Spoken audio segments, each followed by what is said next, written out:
बिस्मिल्लाहिर्रहमानिर्रहीम रब्बी इश्रह ली सदरी व यस्सिर ली अमरी वहलुल उक़दतम मिन लिसानी यफ़क़हू क़ौली। डियर स्टूडेंट्स, जो आज की वीडियो है ये बेसिकली है federal board SSC part 2 examination of mathematic paper. इसमें हम सेक्शन ए जो objective part of the mathematics होगा इसका सॉल्यूशन मैं आपको प्रोवाइड करूँगा। इसका जो सेक्शन बी है जिसमें शॉर्ट क्वेश्चंस एंड इसका सेक्शन सी है उसमें लॉन्ग क्वेश्चन होंगे। सेक्शन जो बी है वो है शॉर्ट क्वेश्चंस, तो उसके ऊपर मैं अलग से एक वीडियो आपको दे दूंगा शॉर्ट क्वेश्चंस के ऊपर। तो जो आर्ट का पार्ट है वो हमारा प्योरली ऑन ऑब्जेक्टिव पार्ट के ऊपर होगा। इसमें आपके पास 20 मिनट्स होंगे और 15 मार्क्स का ये होगा, ठीक है। और इसमें आपने एक प्रिकॉशन ये कर लेनी है कि आपको एक OMR आंसर शीट दी जाएगी जिसमें जो करेक्ट जो आपके पास आ रहा होगा MCQs का आंसर, वहाँ पे आपने उस बबल को फिल करना पड़ेगा फ्रॉम द गिवन ऑप्शंस। जिस तरह आप यहाँ से देखें, जिस तरह इस शीट के अंदर देखेंगे तो आपके पास choice A B C D इस तरह आ रहा है। तो अगर करेक्ट आंसर अगर मैं कहता हूँ A है तो जो OMR मुझे ना ऑप्टिकल मार्क रिकॉग्निशन वाली शीट मिली होगी उसमें मैं A क्वेश्चन नंबर 1 का जो पार्ट ए है इसको मैंने बबल से फिल कर, और लेड पेंसिल मैंने यूज़ नहीं करनी, ठीक है। तो आपने प्लीज़ प्रिकॉशंस लाजमी देखिएगा। ये एसएससी पार्ट 2 का जो लेटेस्ट 2025 में पेपर होना है उसका ये सोल्यूशन है, ठीक है। क्वेश्चन नंबर 1 की तरफ चलते हैं, उसके सोल्यूशन की तरफ चलते हैं। Which of the following types represent x minus 3x plus 3। अगर ये देखें तो ये एक्सप्रेशन क्या है, क्वाड्रेटिक इक्वेशन है, क्यूबिक है, लीनियर है, प्योर क्वाड्रेटिक इक्वेशन है। तो प्योर कुछ भी नहीं होता, सिंपल क्वाड्रेटिक इक्वेशन होती है या लीनियर होती है या क्यूबिक। हम इसमें से देखते हैं, हम इसको सोल्यूशन हल कर लेते हैं। तो हल करें तो हमारे पास क्या है, मेरे पास एक्सप्रेशन है x plus 3 into x minus 3, ये मेरे पास एक्सप्रेशन है। तो इसको अगर मल्टीप्लाई करूँ तो ये एक्स स्क्वायर माइनस 9। तो मेरे पास ये कैसे मैंने ओपन किया, यूजिंग फार्मूला। और फार्मूला के ऊपर मेरी डिटेल सी एक वीडियो है जिसमें एक स्क्वायर का फार्मूला है और एक क्यूब फार्मूला, इनके ऊपर मेरी डिटेल 2 वीडियोस मेरी हैं। वो लिंक आपके ऊपर राइट पे आ रहा होगा, आप इस पे जाएंगे, इस चैनल पे जाइएगा तो आपने ये देख लीजिएगा और ये आपको बहुत काम आने वाले हैं स्क्वायर और क्यूब फार्मूलाज। उन्हीं की वजह से आपने इसको ओपन करना है। तो ये देखें, ये सेकंड ऑर्डर इक्वेशन है, ठीक है।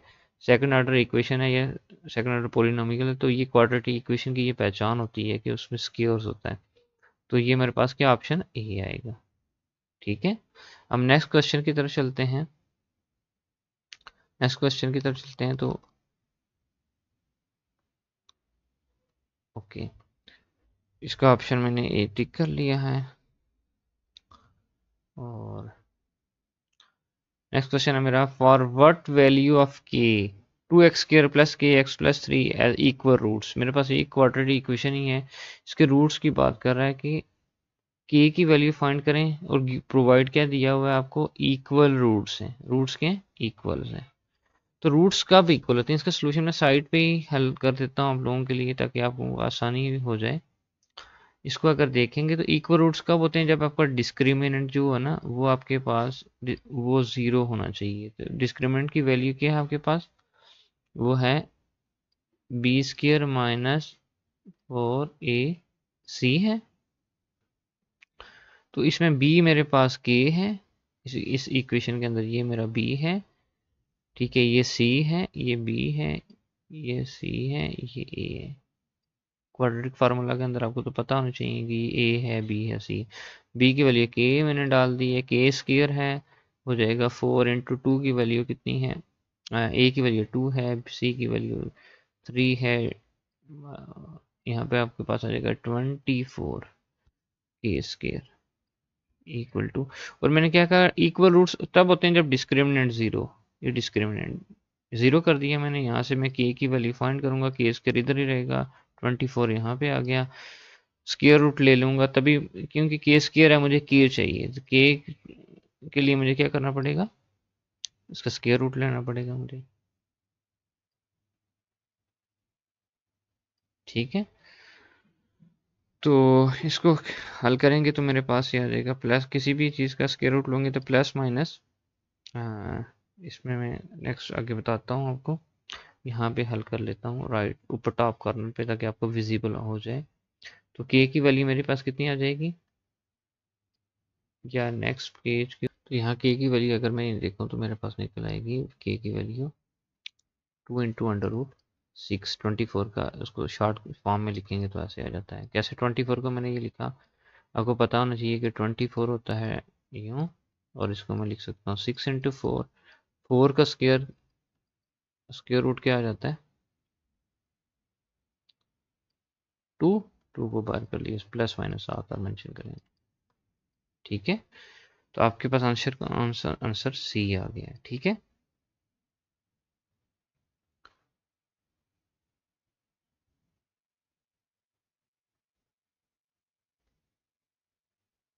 नेक्स्ट चलते हैं।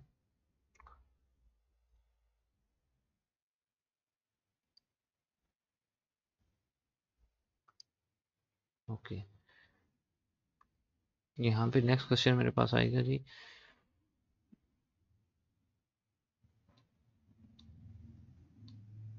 कि इसको मैं रेज कर देता हूँ, जो बाकी साइड पे चीज़ें हैं ये रेलिवेंट, इनको मेरे लिए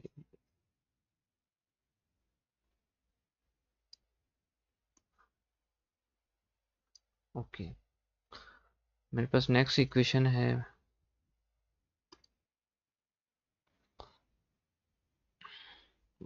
क्वेश्चन है मेरे पास, if Z proportional W+3, W की वैल्यू भी आपको प्रोवाइड की गई है, Z की भी की गई है, तो अपने 2Z की पता करनी है।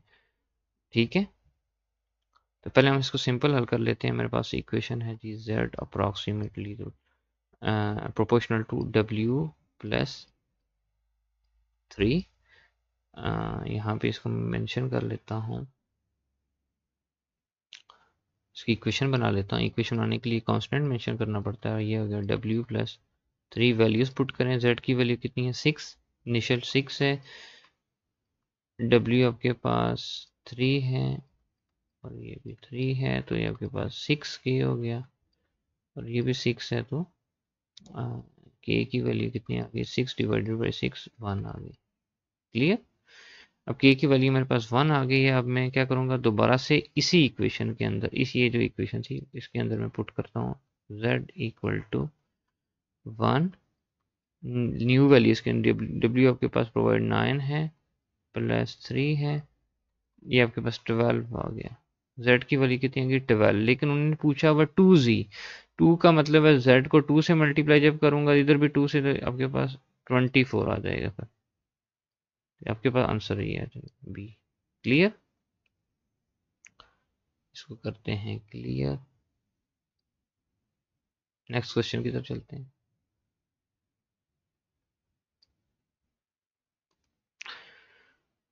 इस क्वेश्चन के अंदर नेक्स्ट क्वेश्चन आपके पास आ रहा है, इसमें आपको अल्फा और बीटा रूट्स हैं इस इक्वेशन के, 2x² - 6x - 4 = 0। ठीक है, तो मुझे पता है कि इसमें ये इस एक्सप्रेशन का मुझे पता करना है कि ये क्या चीज़ है, इसकी वैल्यू कितनी आ रही है। ठीक है, इसके लिए सबसे पहले आपको सम ऑफ रूट्स पता होना चाहिए, अल्फा प्लस बीटा, ये सम ऑफ रूट, ये दो रूट्स हैं अल्फा और बीटा इस इक्वेशन के, इस क्वाड्रेटिक इक्वेशन के। तो इसमें आगे देखें तो आपके पास सम ऑफ रूट किसके बराबर होता है, -b/a। b कितना है आपके पास जी -6 है, ए कितना है जी 2 है, तो आपके पास आ रहा है +3, अल्फा प्लस बीटा की वैल्यू कितनी आ गई है 3, और अल्फा इंटू बीटा दोनों का प्रोडक्ट देख लें वो किसके बराबर होता है C/ए की। सी कितना है आपके पास -4 है, और ये कितना है 2 है, ए की वैल्यू आपके पास, ये कीप इन माइंड आपके पास दो चीज़ें आ गई, अल्फा प्लस बीटा की वैल्यू कितनी आ गई आपके पास +3, और अल्फा बीटा की वैल्यू कितनी आ गई -2। अब हम इस एक्सप्रेशन के अंदर पुट करते हैं। एक्सप्रेशन मेरे पास ये था alpha square beta cube plus alpha cube beta square. किसके बराबर होगा, इसका मैं अल्फा स्क्वायर और बीटा स्क्वायर को कॉमन कर लेता हूँ, अंदर आ जाएगा अल्फा प्लस बीटा। अच्छा, अल्फा इंटू बीटा, इसको मैं अल्फा बीटा को दोनों पे स्क्वायर है, मैं अलग अलग कर देता हूँ इनको, तो अल्फा प्लस बीटा लिख देती हूँ। अल्फा बीटा की वैल्यू कितनी है, यहाँ से देखेंगे -2 है। अल्फा प्लस बीटा की वैल्यू कितनी है, 3 है। आपके पास आंसर क्या आ जाएगा इस इक्वेशन का, माइनस टू का स्क्वायर कितना होता है जी, 4 × 3, आपके पास आंसर आ जाएगा 12 +12। ऑप्शन बी इसका चॉइस है। ठीक है, देखिए जो भी काम करेंगे उसका सोल्यूशन अपने फाइंड करना पड़ेगा। तो यहाँ अल्फा बीटा स्क्वायर को बाहर कर लिया, उनकी अल्फा बीटा की उनकी प्रोडक्ट, ये प्रोडक्ट है और ये क्या है, सम है। तो इस तरीके से आपने इस चीज़ को हल करना है। आप चलते हैं हम नेक्स्ट क्वेश्चन की तरफ। विच ऑफ द फॉलोइंग्स और the partial fraction of this expression, ठीक है, इसकी बात कर रहे हैं। इसका अगर हम देखें तो हमारे पास ये एक्सप्रेशन है, इसकी पार्शियल फ्रैक्शन निकालनी है। ठीक है, हमने डिवाइड करके लिखना है। ए ऑप्शन है, बी है, सी है, डी है। अच्छा, इसके लिए मैंने इसमें भी फार्मूला यूज़ हो रहा है, तो फार्मूले के लिए अगेन मैं एक लिंक यहाँ आपको ऊपर शो हो रहा होगा, या देखिएगा ये फार्मूला कैसे डिराइव करते हैं। तो इसमें जस्ट फार्मूला की बात है, जिसको फार्मूला आता है तो वो इसमें से इजीली पिक कर सकता है ऑप्शन। ठीक है, मुझे पता है कि x³ + 1 को ओपन करूँ तो मेरे पास क्या एक्सप्रेशन आता है, ये आता है कि x + 1 इंटू x² -x + 1। ये फार्मूला अगर ओपन करें तो पार्शियल फ्रैक्शन में क्या करते हैं, इस तरह इस फॉर्म में करके लिखते हैं। इसको ए के नीचे लिख देंगे, ये वाले पार्ट को अलग से लिख देंगे। पार्शियल फ्रैक्शन में अलग अलग जो चीज़ मल्टीप्लाई हो रही होती है उनको अलग अलग करके लिखते हैं। तो ये आपकी ए वाली टर्म बन जाएगी, ये आपकी bx + c वाली बन जाएगी। तो इनको देखिएगा, देखें ये बी सी डी मिलते जुलते हैं तीनों ना, लेकिन इनमें सब में फार्मूला गलत लिखा हुआ है। इसमें x - 1 लिखा हुआ है, ये तो होता ही नहीं। इसमें x + 1 ये तो ठीक लिखा हुआ है, लेकिन ये दूसरा पार्ट गलत लिखा हुआ है। इसमें ये दोनों चीज़ें ठीक लिखी हुई हैं, x + 1 x² - x। ये फार्मूला x³ + 1 का अगर ओपन करें तो ये आता है, ऑप्शन ए डी। तो आपको फार्मूला लाजमी आना चाहिए। मैंने 2 वीडियोस मेरी हैं, एक स्क्वायर फार्मूलाज और क्यूब फार्मूलाज। ठीक है, वो आपने मस्ट हल करने हैं। ठीक है, क्लियर।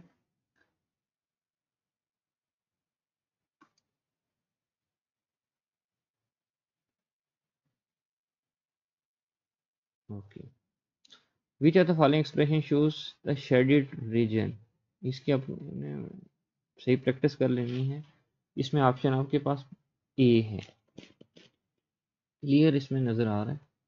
इसकी आपने प्रैक्टिस लाजमी करनी है, डिटेल में मैं नहीं चाहूँगा।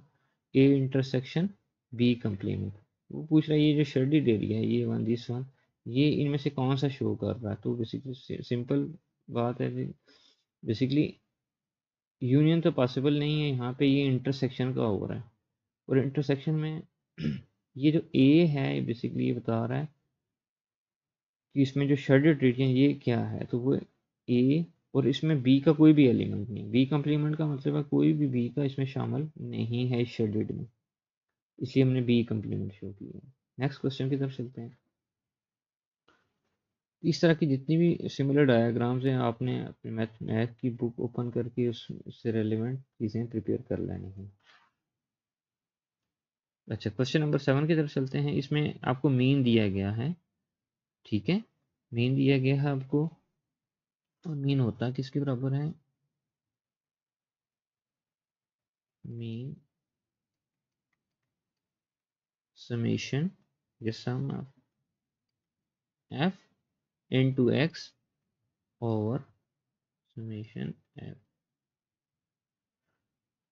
तो वैल्यूज पुट कर लेते हैं। समेशन आपको दिया हुआ है 7, एफ एक्स दिया हुआ है 120 प्लस 3 के नीचे दिया हुआ है आपको 30। इसमें के की वैल्यू हमने निकालनी है। 30 डिवाइड हो रहा है, दूसरे जाके मल्टीप्लाई हो जाएगा, तो आपके पास इधर आके मल्टीप्लाई हो गया 120 प्लस 3k। ओके, इस टर्म को हम इधर ले आते हैं इस साइड पे, तो इधर आके ये हो जाएगा माइनस, तो आपके 90 हो जाएगा। 120 को 210 से माइनस किया तो क्योंकि यहाँ पे प्लस था, इधर आके माइनस हो जाएगा, तो 90 हो गया, यहाँ पे 3k हो गया, और 3 मल्टीप्लाई हो रहा है, दूसरी साइड पे जाके डिवाइड हो गया, तो मेरे पास 30 आंसर आ रहा है। मैं शॉर्ट यहाँ चीज़ें हल कर रहा हूँ। क्लियर? नेक्स्ट क्वेश्चन की तरफ चलते हैं।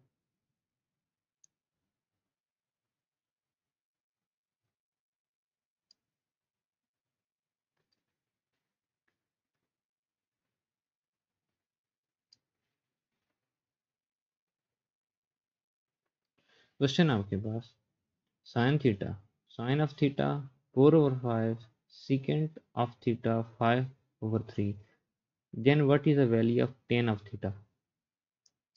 यहाँ पे देखें, माजरत, यहाँ पे देखिएगा, यहाँ पे अगर हल करते हैं तो हमें पता है कि जो साइन ऑफ थीटा वो हमें गिवन है 4/5, और सीकेंट ऑफ थीटा मुझे दिया हुआ है 5/3। सीकेंट थीटा बराबर होता है 1/cos of theta. Secant theta की वैल्यू डाली है मैंने, इक्वल टू किसके, 1/cos।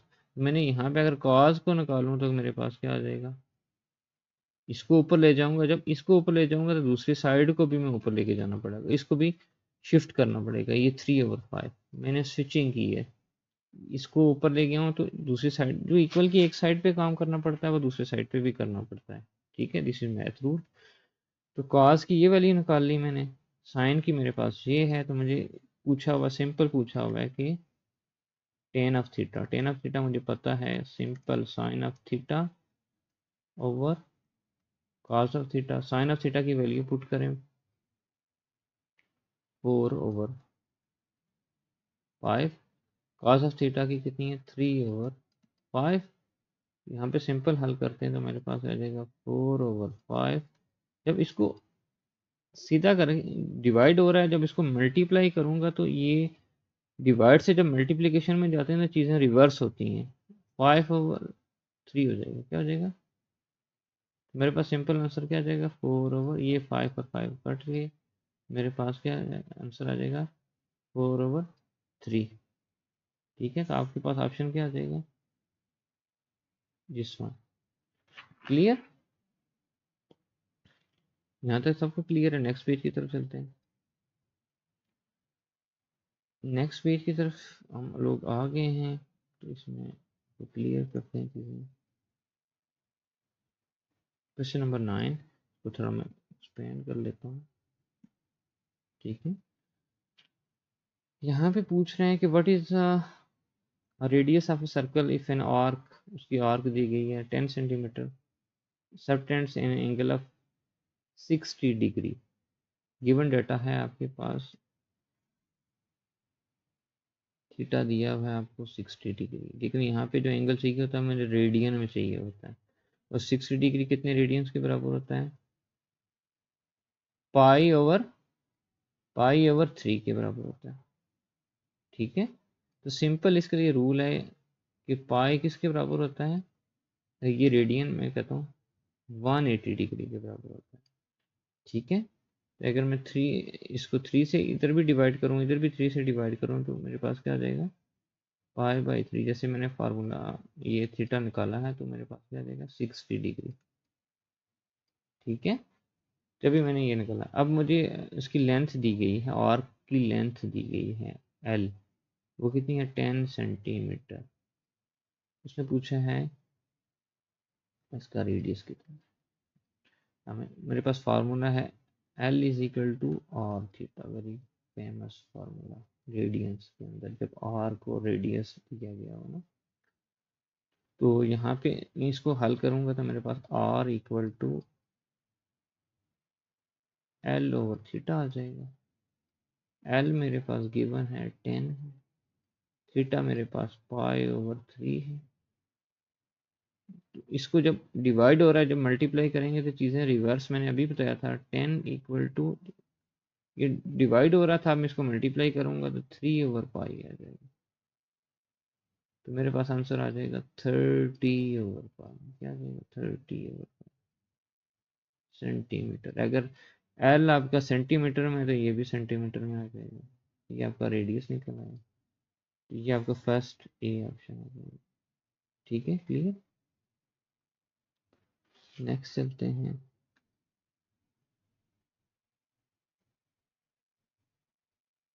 आपके पास जिस क्वेश्चन,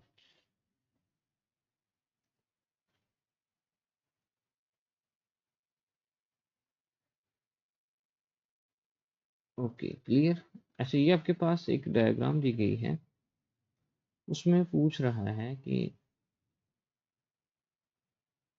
इसको हाईलाइट करते हैं, ये डायग्राम आपकी बेसिकली एक तरह का सर्कल ही है आपके पास, और इसके अगर मैं नंबरिंग करूं तो ये आपके लिए आसान हो जाएगा। अगर मैं नंबर करूं 1 2 3 4 5 6, मतलब कि पूरा सर्कल है एक तरह का, हेक्सागोनल भी है, हेक्सागोन है। 6 साइडें हैं इसकी, 6 वर्टिसेस हैं, 1 2 3 4 5 एंड 6। ठीक है, यहाँ से स्टार्ट किया था, यहाँ 1 लिखा है। ये वर्टेक्स होते हैं, ये वर्टेक्स वर्टेक्स। ठीक है, 6 वर्टेक्स है। इसका मतलब ये कि टोटल जो सर्कल होता है आपको पता है उसमें कितना एंगल होता है, एक सर्कल का एंगल, पूरा सर्कल एक बनाते हैं तो उसमें एंगल कितना होता है। एंगल अगर चेक करें, थीटा कितना हो गया? 30। क्लिक कर लेते हैं। आपके पास एंगल है राउंड, पूरा सर्कल अगर देखें तो कितना, 360 डिग्री। पूरा 360 डिग्री, उसको 6 पार्ट्स में डिवाइड कर लिया, 6 पार्ट्स में। तो 6 से डिवाइड करें तो आपके पास क्या आ जाएगा? 60 डिग्री। क्या आ गया? इसका मतलब उसने पूछा ए ओ बी, ए ओ बी, ये जो एंगल है यहाँ पे, ये कितना है, ये सेगमेंट कितने एंगल का है? तो हम कहेंगे 60 डिग्री का है, क्योंकि एक 60 60 60 सबको ऐड करोगे तो आपके पास 360 आएगा। तो एक पार्ट का पूछ रहा है तो दैट इज, तो आपके पास ऑप्शन यहाँ पे आ जाएगा। जब 60 एंगल होगा तो 6 पार्ट्स ही बनेंगे। ठीक है, नेक्स्ट चलते हैं। What is the elevation of sun if a pole, उसकी हाइट दी गई है,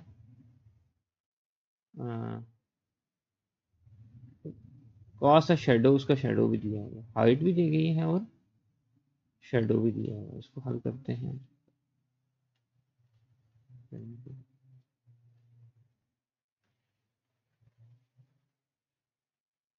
क्वेश्चन नंबर 11, इसकी तरफ चलते हैं।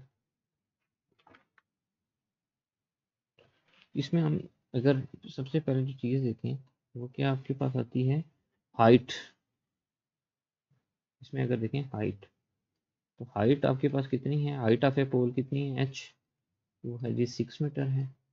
और शेडो उसका मैं कहता हूँ कितना है, शेडो ऑफ लेंथ उसकी कितनी है, 2/3 मीटर, दोनों मीटर्स में। एलिवेशन एंगल पूछ रहे हैं, एलिवेशन एंगल किसके बराबर होता है, टेन थीटा किसके बराबर है, जो हाइट ऑफ द पोल होती है, हाइट, और जो शेडो की लेंथ होती है। ठीक है, ये कितना है, 6/2√3। तो आपके पास सिंपल क्या आ जाएगा, इसको हल करेंगे तो 3/√3, और इसको हल करेंगे तो n√3, टेन ऑफ थीटा। और यहाँ इस टेन उधर जाके दूसरी साइड पे क्या आ जाएगा, टेन इनवर्स हो जाएगा। टेन कैलकुलेटर आपके पास होना चाहिए, तो ये या टेबल भी आपको याद होगा कि टेन इनवर्स ऑफ 100√3 आपके पास कौन सा एंगल बनता है, 60 डिग्री।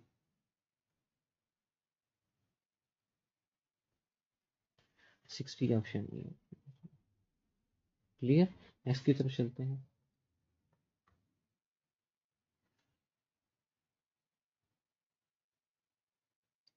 नेक्स्ट ऑप्शन आपके पास आ रहा है कि ये दो कॉर्ड हैं आपके पास ए बी और सी डी, लेकिन वो कह रहे हैं दोनों इक्वल हैं। यहाँ से यहाँ तक की जो लेंथ है उतनी ही यहाँ से यहाँ तक की लेंथ है। जब इक्वल कॉर्ड हो गए तो फिर यहाँ से सेंटर से यहाँ तक का डिस्टेंस, यहाँ से यहाँ तक का डिस्टेंस इक्वल होगा। ठीक है, वो यहाँ से सेंटर से ऊपर तक इस कॉर्ड का जो फासला ओ से लेके ई तक का फासला वो बता रहा है कितना है, ओ से ई तक कितना बता रहा है। ये मैयर ऑफ लेंथ की बात, एम होता है मैयर। ठीक है, कितनी मैयर ऑफ, जब मैयर करते हैं ना, मैयर ऑफ ओ ई कितना है आपके पास, वो हमें पता है 2x है। और दूसरा मैयर ऑफ ओ एफ है, ये नीचे एफ है, ये आपका एफ पार्ट है, इधर एफ। ये कितना है हमारे पास 3x-1, एक्स की वैल्यू मालूम करनी है हमें। तो मुझे पता है कि सी और डी, सी से यहाँ तक का फासला और यहाँ से यहाँ तक का फासला है, ये दोनों लेंथ इक्वल हैं। जब इक्वल होंगी तो मुझे पता है सेंटर से यहाँ का डिस्टेंस और यहाँ से यहाँ का डिस्टेंस, बेशक फिगर में तो आपको नहीं लग रहा, लेकिन ये इक्वल होते हैं। अगर ये कॉर्ड्स, इनको कॉर्ड बोलते हैं, ये कॉर्ड है। लेकिन ये कॉर्ड अगर सेंटर से गुजरेगा तो हम उसको क्या कहेंगे, वो डायमीटर होगा। ठीक है, वो डायमीटर होगा। लेकिन वो कॉर्ड जो सेंटर से ना गुजरे तो हम उसको कॉर्ड कहेंगे। ठीक है, वो डायमीटर नहीं होगा। और ये सरकमफ्रेंस होता है। क्या होता है, कॉर्ड वो होता है जो सरकमफ्रेंस के दो पॉइंट्स को मिलाता है लेकिन सेंटर से नहीं गुजरता। देखिए दो, ये सरकमफ्रेंस, इस पूरी बाउंड्री को सरकमफ्रेंस बोलते हैं। तो इन दोनों पॉइंट्स को मिला रहा है, ज्वाइन कर रहा है। तो सारी बात इक्वल है। जब इक्वल है तो मैं इन दोनों एक्सप्रेशन को इक्वल लिख सकता हूँ। आपके पास 2x इक्वल टू 3x-1, 1 वाली टर्म को इधर ले आता हूँ तो ये हो गया, x वाली को गट्ठा करता हूँ,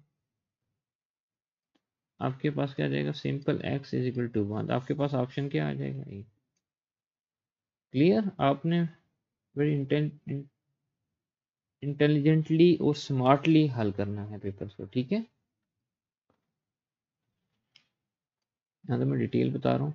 यहाँ पे अगर देखें तो आपके पास in the adjoining figure measure of P Q R. अच्छा, जो सेंटर में जब भी ये एंगल का सिंबल होता है measure, m measure of angle, ये ग्रेटर या स्मॉलर का जो साइन है आपके पास ये वाला, ये एंगल को शो करता है। और जो सेंटर में वर्ड होता है वहां पे एंगल है। क्यू कहाँ पे आपका बेटा, यहाँ पे। इस क्यू के ऊपर कितना एंगल बन रहा है, major of P Q are. यहाँ पे एंगल कितना है, 30 डिग्री। वो पूछ रहा है यार यहाँ पे कौन सा एंगल बनता है, यहाँ पे कौन सा एंगल है जो मुझे पता करना है, पी ओ आर। ठीक है, पी ओ आर यहाँ पे कौन सा एंगल है। तो ये देखें, यहाँ से लेके एक चीज़ यहाँ से अंडरस्टैंड कर लें, पी से लेके आर तक ना एक आर्क बन रही है। ये जो सर्कल है ना, कोई भी सर्कल है, फर्क में ये सर्कल है, उसमें यहाँ से यहाँ तक अगर मैं आता हूँ, यहाँ से यहाँ तक, इसको आर्क बोलते हैं। क्या बोलते हैं इसे, आर्क। ठीक है, इस तरह यहाँ आर्क है आपके पास, ये आर्क इसकी ये वाला पार्ट, ये वाला हिस्सा। ठीक है, तो ये आर्क एक तो इस एंगल की वजह से भी बन रही है, पी ओ आर की वजह से बन रही है। इस ये जो हम मालूम करेंगे, ये इस एंगल की वजह से ये आर्क बन रही है। दूसरा इस एंगल की वजह से भी आर्क बन रही है। अच्छा, जो ये जो सेंटर, इसको सेंट्रल एंगल कहते हैं। सर्कल के सेंटर में सेंट्रल एंगल कहते हैं। ठीक है, और ये जो बाहर वाला एंगल है, इसकी वजह से भी ये आर्क बन रही है, इसकी वजह से भी बन रही है। लेकिन जो सेंट्रल एंगल होता है, याद रखें, वो बाहर वाले एंगल का डबल होता है। This is a theorem. तो सेंट्रल एंगल कौन सा है जो हमने, वो पी ओ आर है। तो आप लिख सकते हो कि measure of P O R equal to 2 × measure of angle P Q R, इसका डबल करो। वो कौन सा एंगल है, 30, यहाँ पे आ जाएगा 60 डिग्री। क्लियर, आपने एंगल निकाला तो कौन सा आ गया, पी ओ आर 60 डिग्री, या 60 डिग्री ऑप्शन है सी। जो बाहर वाला एंगल होगा उसका डबल कर लेते हैं सेंट्रल एंगल की। ठीक है, आगे नेक्स्ट क्वेश्चन भी इसी रिलेवेंट है।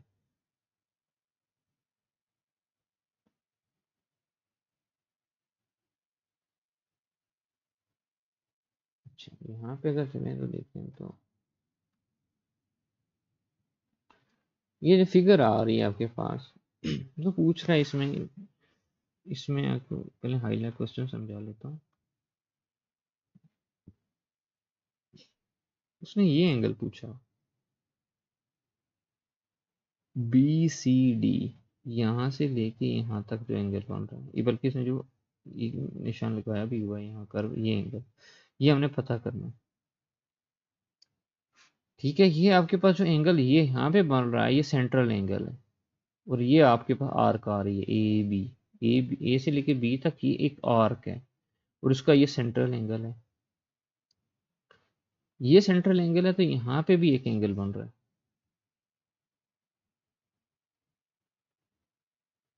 ये एंगल, ये हमने ये पता करने के लिए ये हमें मालूम होना चाहिए ना। तो आपके पास जो सबसे जो इम्पोर्टेंट चीज़ आती है उसकी डिस्कशन की तरफ जाते हैं, इंस्क्राइब्ड एंगल। ये जो दिस वन जिसको मैं हाईलाइट कर रहा हूँ, दिस एंगल, इसको कहते हैं इंस्क्राइब्ड, जो सरकमफ्रेंस के ऊपर बने, जो सरकमफ्रेंस के ऊपर जो एंगल बनेगा, ये सरकमफ्रेंस है। यहाँ पे अगर एक वर्टेक्स बने, ये वर्टेक्स है ना, ठीक है, इस वर्टेक्स के ऊपर जो एंगल बन रहा है इसको इंस्क्राइब्ड एंगल कहते हैं। ठीक है, और ये सेंट्रल एंगल का क्या होता है, हाफ होता है, या सेंट्रल एंगल डबल होता है इससे। अगर ये 50 है तो ये एंगल जो रेड वाला पोर्शन है ये कितना होगा, 25, कितना है, 25। मैं इस एंगल को कहता हूँ अल्फा। ये कितना होगा, मैं 50 का हाफ करता हूँ, जो सेंट्रल एंगल कौन सा था, 50, इसका हाफ करूंगा तो कितना आ जाएगा, 25। क्लियर। इससे जो पिछला क्वेश्चन था उसमें बाहर एक एंगल दिया हुआ था और सेंट्रल एंगल पता करना था, सेंट्रल एंगल डबल होता है इस एंगल से। अब सेंट्रल एंगल दिया हुआ है, ये एंगल नहीं दिया हुआ, तो ये हमने 25 कर लिया, हाफ हो गया। अच्छा, आप देखेंगे तो हमने ये रेड पोर्शन तो पता चल गया कितना है, इस लाइन से लेके ये जो एरो वाली ये एक लाइन सेगमेंट है, यहाँ से लेके यहाँ तक, ये टोटल कोई भी एक लाइन है, मैं सपोज यहाँ पे ड्रा कर रहा हूँ, ये एक लाइन है और टोटल यहाँ से यहाँ तक का एंगल पता करता हूँ, ये 180 होता है, कितना होता है, 180। अब टोटल तो 180 था, उसमें से रेड पोर्शन ये वाला मैंने ना क्या कर लिया, ये वाला पार्ट,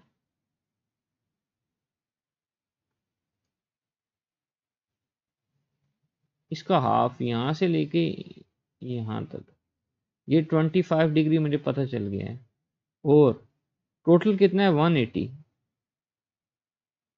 ये अंडरस्टैंड करें, ठीक है। इस तरह है मुझे कि ये टोटल कितना है, 180, इसमें से मुझे ना कितना पता चल गया, मुझे पता चल गया दिस इज अ 25, और टोटल कितना है, 180 है।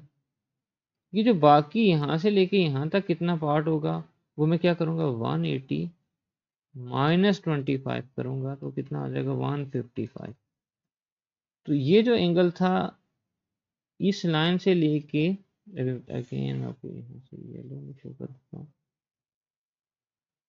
यहाँ तक ये पता करना था, बी सी डी, सी के ऊपर जो एंगल था वो कितना है, 180 से 25 लेस किया तो 155 आपके पास जो आंसर है। लास्ट क्वेश्चन की तरफ चलते हैं, दिस इज लास्ट क्वेश्चन।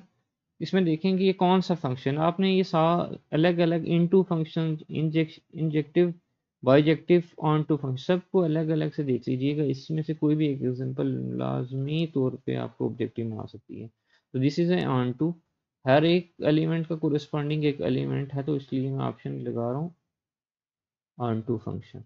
ठीक है, तो ये बेसिकली आपका ना ऑब्जेक्टिव पार्ट मैंने क्लियर किया है। नेक्स्ट इंशाल्लाह ताला मैं आपका ना नेक्स्ट पेज की तरफ चलें तो उसमें वो आपका शॉर्ट क्वेश्चन है, वो भी इंशाल्लाह मैं कवर कराऊंगा आप लोगों को।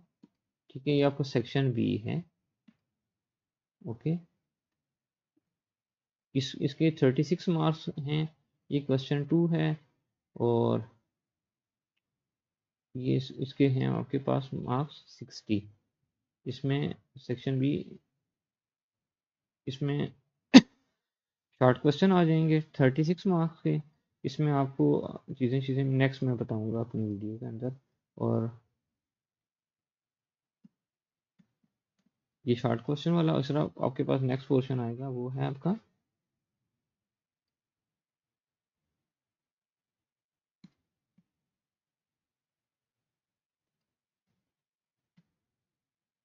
इसी लॉन्ग पोर्शन। तो ये लॉन्ग पोर्शन में इस सेक्शन सी, ठीक है, ये सेक्शन सी है।